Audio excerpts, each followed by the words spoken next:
The character attacks on Republicans are not restricted, of course, to President Trump. Every Republican is evil in the view of a lot of Democrats. Gloria Steinem, who knows as much about marriage as your average duck. She suggested that Brett Kavanaugh, she hates Brett Kavanaugh. Why does she hate Brett Kavanaugh? Because something. She says the only thing worse than Brett Kavanaugh on the Supreme Court is being married to him, because the woman who said that a woman needs a man like a fish needs a bicycle is an expert now on marital accord. Here's Gloria Steinem. Finally, the interviewer asked her a question, and he answered.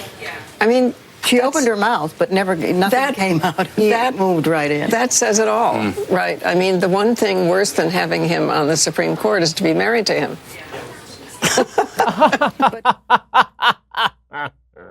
Say the terrible, terrible women of that's Gloria Steinem, Jane Fonda, and Robin Morgan. If your closing pitch to the election is Gloria Steinem, Jane Fonda, who actually sided with the Viet Cong in the middle of a war, and Robin Morgan, a radical feminist, then good luck to you. It's not just them. I love that the Democrats are now opening all of the asylums and letting out the inmates. Barbra Streisand has done some new music, and in this new music, she rips on President Trump. So she showed up on Bill Maher, which was just a crazy place on Friday night, apparently.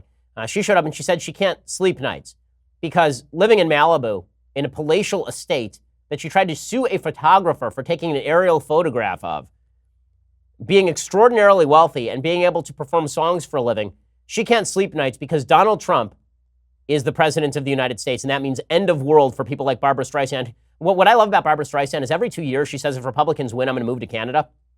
And then she looks at the tax rates in Canada and she's like, I'm going to stay here and fight for my country.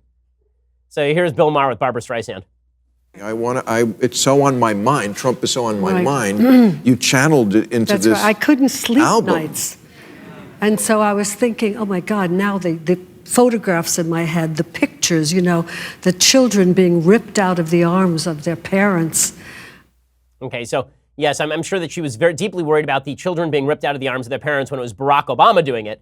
Now, of course, she can't sleep nights about it. But it is true that folks in California who live in like the richest areas, who go to the finest restaurants, who sit there shipping $100 bottles of Chardonnay at lunchtime before going back to their offices where they do minimal work on the arts and then gaze at their Warhol paintings.